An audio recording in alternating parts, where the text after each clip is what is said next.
It is a time of legend.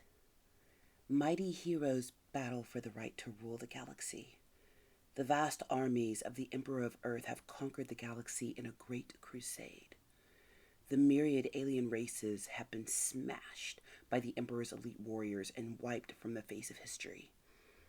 The dawn of a new age of supremacy for humanity beckons. Gleaming citadels of marble and gold celebrate the many victories of the Emperor. Triumphs are raised on a million worlds to record the epic deeds of his most powerful and deadly warriors. First and foremost, amongst these are the Primarchs, super heroic beings who have led the Emperor's armies of space marines in victory after victory. They are unstoppable and magnificent, the pinnacle of the Emperor's genetic experimentation. The Space Marines are the mightiest human warriors the galaxy has ever known, each capable of besting 100 normal men or more in combat. Organized into vast armies of tens of thousands called legions, the Space Marines and their Primarch leaders conquer the galaxy in the name of the Emperor. Chief amongst the Primarchs is Horus, called the Glorious, the brightest star, favorite of the Emperor, and like a son unto him. He is the War Master, the commander-in-chief of the Emperor's military might, subjugator of 1,000 worlds, and conqueror of the galaxy. He is a warrior without peer, a diplomat supreme, and his ambition knows no bounds. The stage has been set. Hey friends, it's me, the Ebony Otaku, the well-rounded nerd. We are still celebrating the new year. I hope your holiday season is wonderful. I think Chinese New Year is also upon us. I actually got to do Chinese New Year once overseas. I was on a trip for work and I was in the Philippines and got to experience New Year's in Asia, which isn't in January. It was closer to February. Maybe it was in February or mid-January. Can't remember. Not my culture. But it was absolutely amazing. Just the festivals, the decorations, the food. It was really really cool. So the other day I did the unboxing of my latest Transformer Metroplex, but I wanted to get back into reading the literature that I love so much. Horus Heresy. It's going nowhere because I love it, you love it, we all love it. And yes, I'm going to go back to talking about shows and stuff, but this is what got me in the algorithm, so there's going to be more of this than anything else. Not that the other stuff is going away, but algorithm. It's a little bit of a dark and stormy day today, so it seemed like the right backdrop. Overalls, don't freak out. It seemed like the right backdrop for some Horus Heresy shenanigans. Just to level set where we are in the Horus Heresy, I know I've done some jumping. I've got a whole new Warhammer book that I'm reading, and I really like it, by the way. That was gifted to me. But I do like to make sure everybody, stays up to date on where we are in this journey. The Horus Heresy series has been out for a while. Dating myself. It's been out for a while. So a lot of books have been published. There's some, retconning that's happening. Not too bad. Some of the rules in the games have changed. Primarch's coming back. Blah, blah, blah, blah, blah, blah. My favorite period in the Warhammer universe is the Horus Heresy, because that's when all the things happened. And I think it's really poignant and relevant, especially in the times that we live in, to just examine how leaders and people that we put so much stock in, how did they succumb to the temptation of ruinous powers? Because that's what happens to Horus. And it reminds us that our leaders, no matter how much we look up to them, that we like and admire most of our leaders and significant figures in society in spite of what they did. Yeah, history is written by the winners. But Horus, even though he, like his fellow Primarchs, is a demigod, they are enhanced genetic human beings. They have abilities that other humans don't have. At their core, they're still human, and they are still subject to human folly, even though they are the greatest creations of the Emperor. And Horus is like a son unto him, even though the other 19 Primarchs I would assume would be like sons, but whatever. Horus is the favorite. Every family has one. You know who it is. But don't look at your sibling weird. But those that we admire are still human. And even if they are capable of doing the greatest, most amazing feats of man, they are still subject to falling the furthest. The higher you go, the longer the fall to the bottom. And it's especially shocking when a figure that we put in high esteem, we find out later on, like, oh, that's what you did with your career. That's what you were doing behind the scenes. Oh, these are the crimes you were committing. Oh dear. Oh, and we change our minds on how we feel about them. At the same time, we have to remember that people are leaders because someone followed them. And Horus, even though he is turning against the Emperor of Mankind, he has legions that turn with him. 10 legions go against the Emperor, 10 legions stay with. Yes, I know about the 2 legions that kind of are off and whatever. We know that so you can create your own army in the game. Okay, all right? We done? Or are you just going to come for me in the comments anyway? But it's a split down the middle. And it becomes more than just a war for or against the Emperor. It's really a war for humanity. Because whether humanity likes it or not, these legions, these demigod leaders, this emperor, they are in charge of the fate of humanity, whether they want them to be or not. The emperor is out conquering worlds to bring them back into the fold of humanity without asking these worlds if they wanted to be part of the fold of humanity. Some worlds did. They're like, oh, hey, we're all humans. Yes, oh, let's human together. And there were some worlds who were like, we've been doing our own thing for like 5,000 years. We don't need you. And the emperor conquered their world. Histories are written by the winners. So it's really interesting, especially when we look at some of the things that are happening on the world stage today and kind of compare fiction to reality. Because remember, great fiction is rooted in reality. That's how we can connect with it.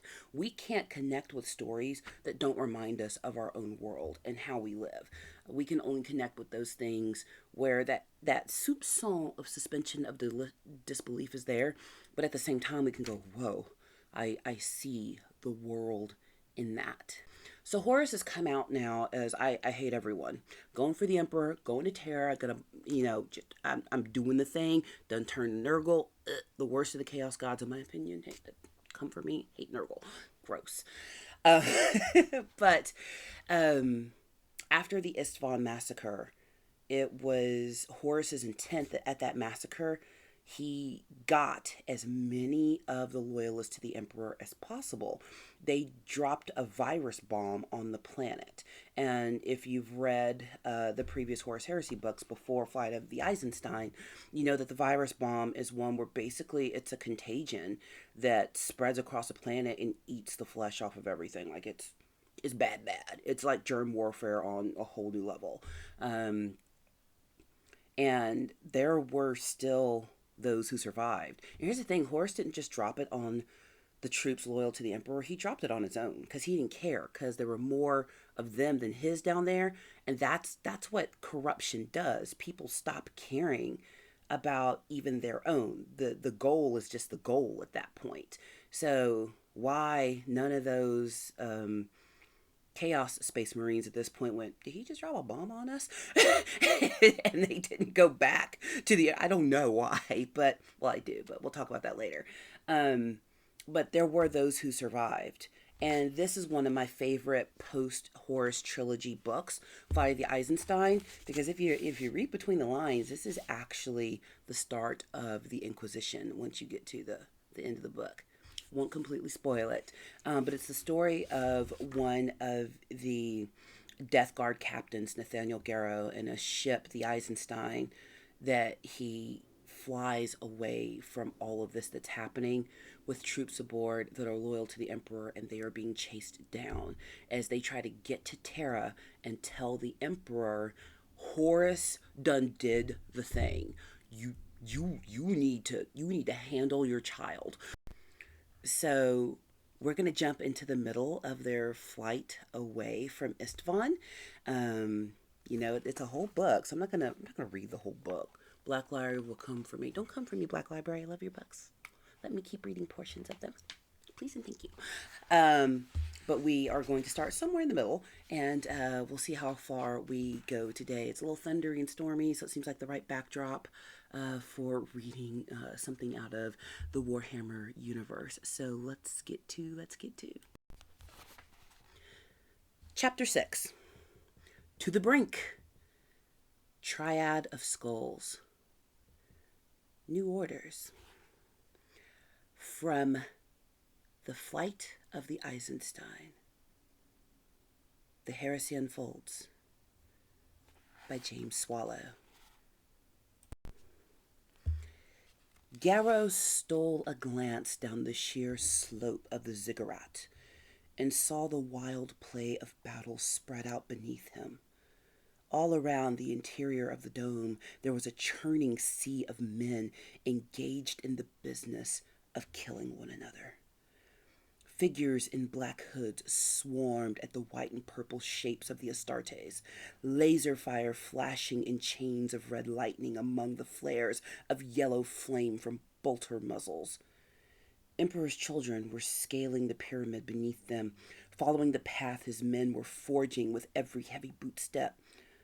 Dust and stone, fragments, crackled with each footfall, the peculiar patchwork construct resonating with each tortured stanza of the Warsinger's song. Garrow pressed on, using the thick fingers of his gauntlet to dig the handholds of the stonework and haul himself upward. He saw red granite, crumbly limestone, and strange chunks of bifurcated sanctuary as he climbed. The mess of bricks seemed to have no regularity in its design or purpose. They were close to the woman now, and the Astartes could vaguely sense voices on his vox. But the deafening operatic screams of the enemy champion flattened them under an indecipherable roar. The war singer was steady and unmoving. A strange etches of color and light drifted around her, just as the lazy snowflakes had drifted out on the plains. She had her hands to her chest, her head back, throwing a keening dirge to the roof. The song was endless, without pause for breath or meter, each note locking to the next, cutting through Garrow's attempts to think clearly. It was unearthly. No human throat should have been able to voice it. No human lungs able to give it breath. Some force about the razored melody was ripping and picking at the very air, cutting into the flesh of the reel. The top of the dome rippled like water, warping. Indolently, as if it were something done out of boredom rather than directed cruelty, the woman flicked her wrist and sent coils of shimmering aural force humming down the lines of the pyramid. The waveforms caught around the prior Rawl and hoisted him off the stone, flipping him over in midair. Ash came off him in wreaths, his armor puckering and bending in the wrong places. He released a strangled cry that ended in the crackle of bone as he imploded. The Death Guard's crushed remnants bounced away into the melee below. Garrow snarled in anger at the casual manner of his battle brother's death, charging upward. Then, almost unexpectedly, he made it to the top, letting his bolter fall away around his hip on its sling. The battle captain brought up the Libertas in a firm, two-handed grip and laid into the war singer. At his flank, he was aware of Decius giving him covering fire, grimacing as the bolt rounds whined away and ricochets from the sheer energy of the wall of music. The war singer turned her notice to Garrow. Resentment was forming on her face as his attacks invaded her sensorium. He saw her shift and turn. The long streamers of her hair drifted past her screaming face, holding on to the fury from the cold murder of his subordinate. His sword swept across and connected with her song shield. The noise of the impact like a knife point drawn down a sheet of glass. Effortlessly, the enemy champion drew the sound in and threaded it into her cacophony, weaving it into the mad chorus. In a flash of understanding, the nature of his foe was revealed to him. The war singer could not be brought down by the energy of light and heat. Only raw sound would be enough to kill her. From the terrible mantra filling the dome in space, the war singer teased out a single line of screaming clamor and spun it into a fist of glowing resonance. Garrow saw the blow coming and shoved Decius aside, dodging away from her. She moved at the speed of sound, and with a sonic boom shocking the air into white rings of vapor, the war singer hit Garrow with a hammer made of hymnals.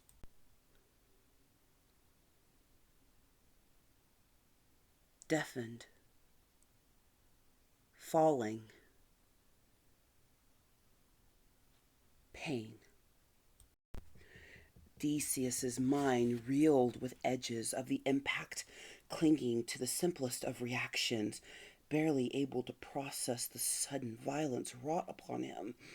The dome spun around, and he felt the rough surface of the ziggurat rise up and strike him as he fell back the slope of it. Decius's power fist slapped down flat, open-palmed on a jutting piece of aged gargoyle, and the fingers closed around it with a snap. The stone sanctuary chipped and cracked, but held, halting his ignominious descent. His head tolled like a struck bell, a strange fuzzy pressure crowding in on his eyes. Decius swore a guttural barbaran oath under his breath and righted himself. His hyperware senses told him of contusions and minor breaks in some of his bones, but nothing that would warrant more than a passing notice. Garrow. Captain Garrow had saved his life up there, pushing him out of the edge of the war singer's attack. Something sparked inside, an ancient flare of emotion that was close to panic as the Astartes might ever get. Where was he? Where was the battle captain?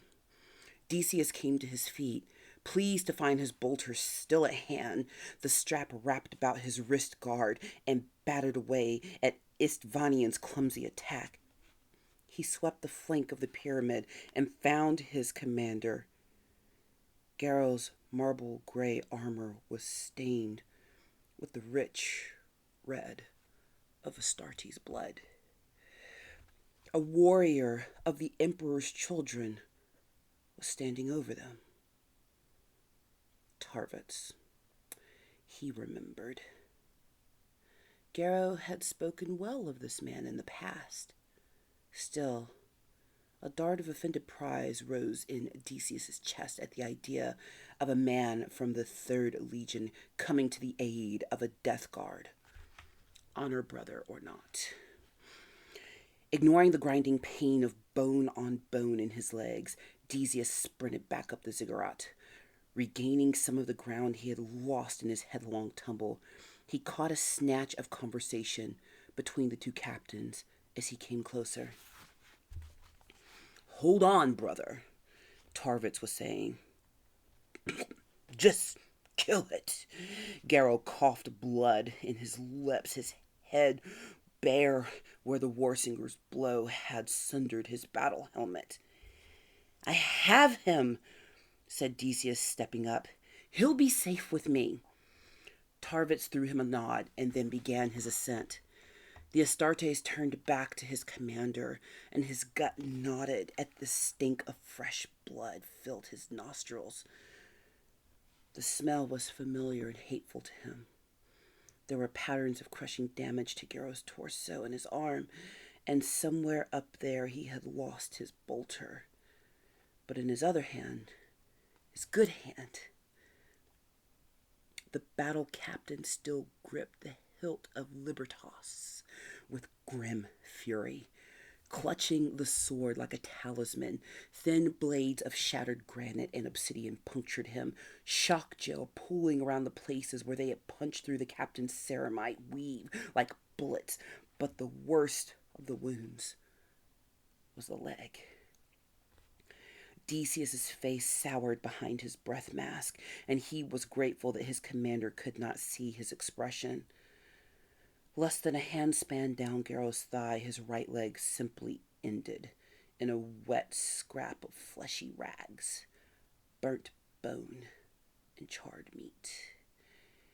It could only be the potent flood of coagulants, neurochemical agents, and countershock drugs from his gland implants that were keeping the captain conscious.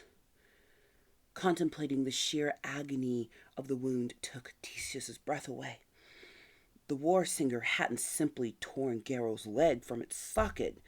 She had sheared it off with a serrated blade of pure sound. "How do I look, lad?" asked the captain. "Not so pretty as the Emperor's children." "It's not that bad." Garrow spat out a pain-racked chuckle. "You're such a poor liar, boy." He waved the Astartes forward. "Help me up, Saul.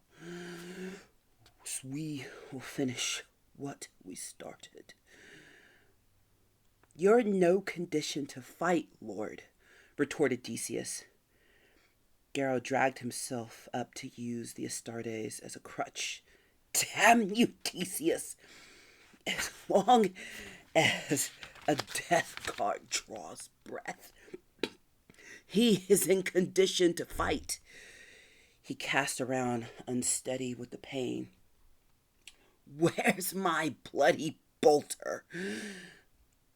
"Lost, sir," Decius noted, guiding him downward. The battle captain spat. "Terra curse it. Then help me into sword range, and I'll cut these fools down instead." Together, leaving a trail of blood down the flank of the ragged pyramid, Decius and Garrow hobbled to the floor of the dome and back into the thronging melee. Decius was aware that above him the Warsinger's song was shifting and changing, but his mind was narrowing to the controlled murder of the close battle at hand.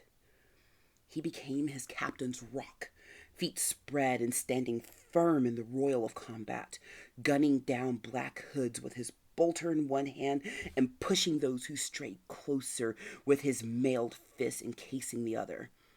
Garrow stood at his back, holding himself up with his damaged arm and cutting shimmering arcs of death with his racing sword. Blood pooled at their feet, the captain's mingling with that of the Istvan turncoats. Decius yelled into his vox pick for a medicae, but only scratches of static returned to him. The impact from the fall had probably damaged his communications gear, and even at the top of his lungs, his shouts could barely match the screaming of the Warsinger. Finally, Garrow slumped. The Herculean effort and blood loss, too much even for his Astartes physiology. Decius helped the battle captain to the ground and propped him against the ziggurat wall. "Sir, take this." He slammed a full clip of ammunition into his bolter and laid it in Garrow's lap. "Where are you going?" his commander asked thickly. Garrow was having trouble keeping focus. "I'll be back, Captain." Decius turned and charged into the maelstrom, using the power fist to punch his way through the enemy ranks. Esvanian fighters were thrown and gored as he barreled through them, cutting a channel across the dome through figures in dark cowls. They moved like water, churning around him and pulling back into the path he made. At last, Decius found what he had sought and roared as loud as he could. "Voyen, hear me!" The Death Guard apothecary's head snapped up from the body of a brother who had been cut apart by last fire. "I can do no more for this one," he said grimly. "The Emperor knows his name," shouted Decius, "and the captain will join that roll of honor as well, unless you come with me now." "Garrow!" Voyen sprang to his feet. "Show me, boy, quickly. The captain of the 7th won't perish if I can help it." They waded back into the morass of fighting and moving. "This way!" "He's still my commander," grated Voyen. "Do you understand that? No matter what is said and done, that will never change." "Do you understand, Decius?" "Who are you trying to convince, Voyen? Me or yourself?" Decius threw him a hard look. "At this moment, I don't care a damn for you or your blasted lodge. Just save." The rest of the Death Guard's words were lost in a final shrinking exultation of noise from the top of the pyramid. Every man who clapped his hands to his ears in blind reflux as the war singer sang her last desperate attack and died. Decius looked up and saw two figures shimmering in purple at the peak, saw a torn shape of diaphanous robes fell away and tumbled unceremoniously down the steep face. "Eidolon!" cried an Astartes at their side. "Eidolon made the kill. The witch is dead." An oval object arced through the air, trailing white streamers, and Decius grabbed it before it could impact the ground. He turned it over in his hand and found it was a human head. "The war singer," he pronounced, holding it up by the woman's long, pale tresses. The neck had been severed by a clean blow. With a grimace, he tossed it to the warrior of the Emperor's children and pushed on, ignoring the cries of victory. As one of the surviving Black Hoods stopped fighting, some had fallen to their knees and were weeping, rocking back and forth or cradling their headsets in their hands, mewing over the sudden loss of their precious song. Most of them just stood there, milling around like lost children, choking in a dome with their numbers. "Out of my way! Out of my way, you turncoat cattle!" bellowed Decius, fighting against the moaning crowd. He began punching them down where they stood, cutting the Isvanians like wheat before the scythe. Other Astartes joined in, and soon it became whole-scale cull. The War Master's orders had not spoken of prisoners. By the time they forced their way back to the foot of the ziggurat, Garrow lay before them, deathly pale and silent. An apothecary from the 3rd Legion knelt at his side, frowning. Voyen, his face tight with distress, shot a hard look at the medicae. "Stand aside. You're not to touch him." "I saved his life, Death Guard," came the terse reply. "You should be thanking me. I did your job for you." Voyen cocked his fist in anger, but Decius stopped him halfway. "Brother, he began, turning to the other man. Thank you. Will he survive? Get him to the infirmary within the hour, and he may live to fight another day. Then he will, the young Astartes saluted the old martial fashion. I'm Decius of the 7th. My company is in your debt. The apothecary gave a slight smile to Voyen and made to leave. Fabius, apothecary to the Emperor's children, consider my care of your captain as a gift among comrades. Voyen's words dripped venom as the Astartes left. Arrogant whelp. How dare he? Voyen! Snapped Decius, silencing the other man. Help me carry him. Garrow was falling forever. The warm void around him was thick and heavy.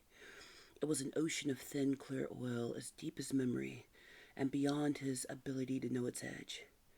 He sank into it, the warmth wrapping around him in gossamer threads, in through his mouth, his nostrils filling his lungs and gullet, weighing him down, down and down, deeper, falling, still falling.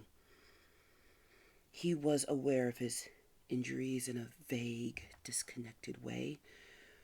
Parts of his body were blacked out in his sensorium, nerve clusters dark and silent, while the patient engines of his Astartes physiology went to work on keeping him alive.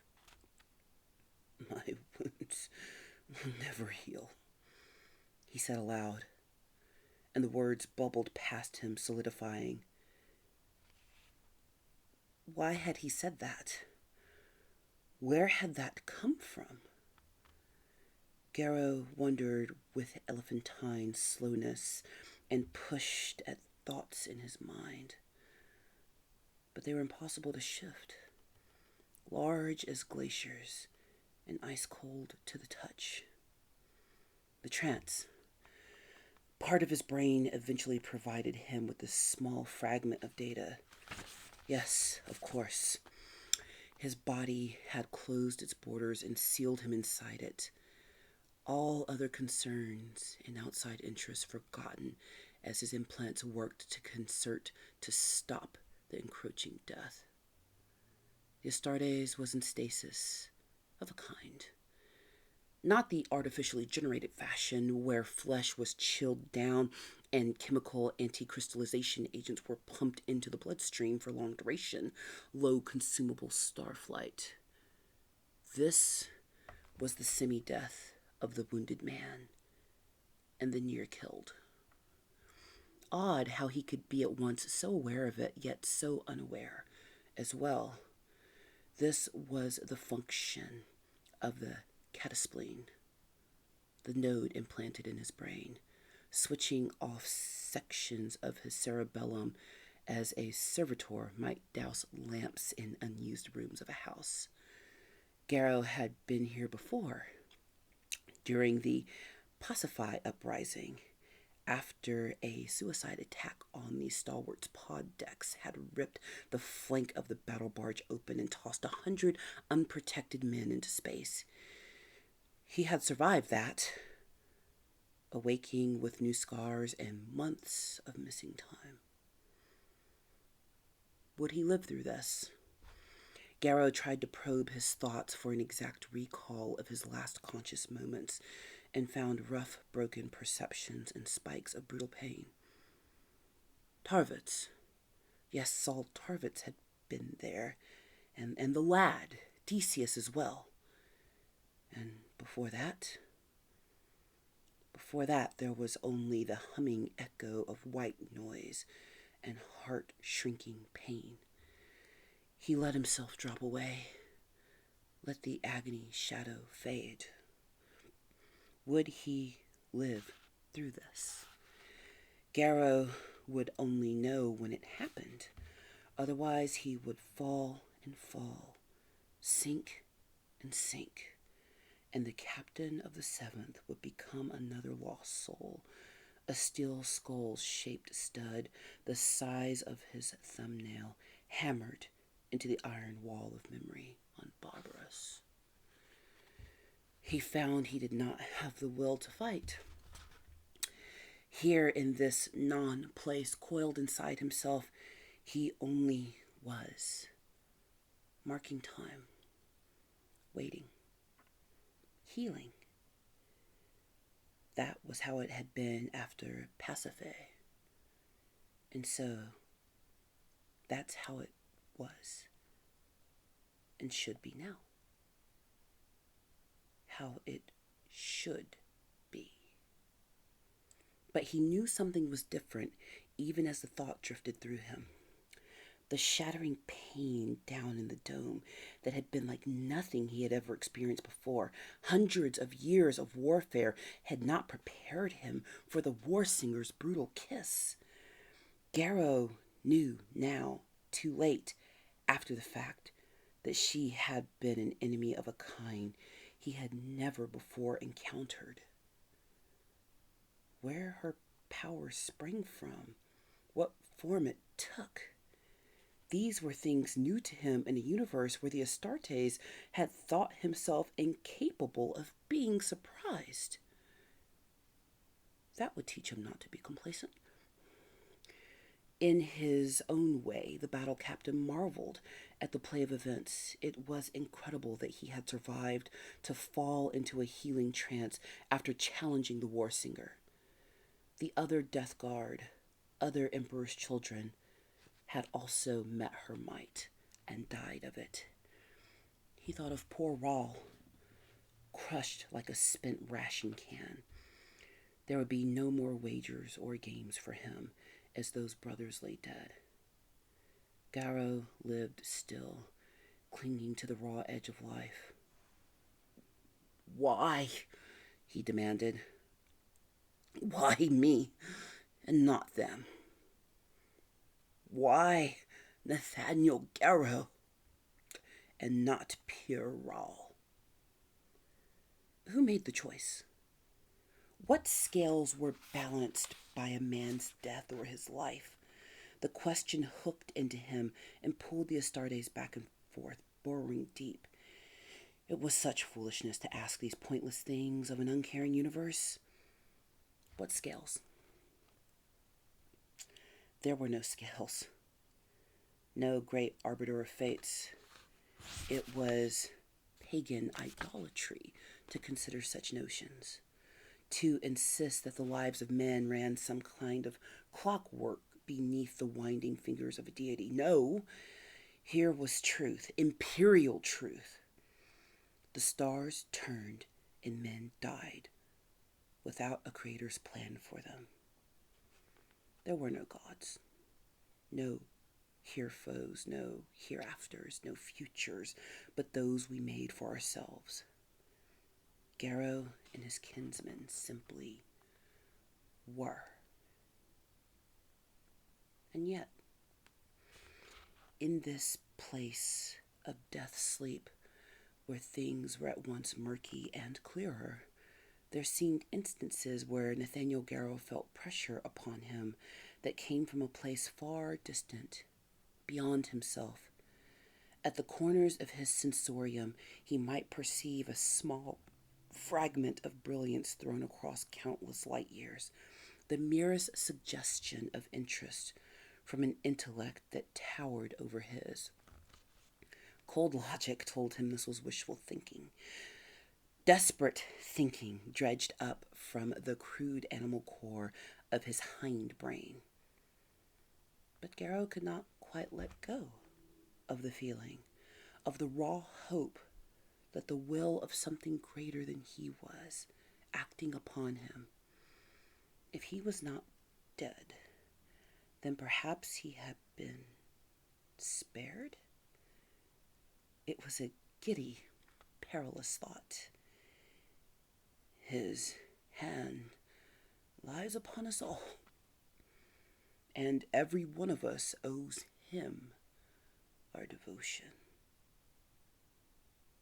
Who spoke these words? What was it, Garo or someone else? They seemed strange and new, echoing from a distance. He guides us, teaches us, exhorts us to become more than we are. The colorless voice. But most of all, the Emperor protects.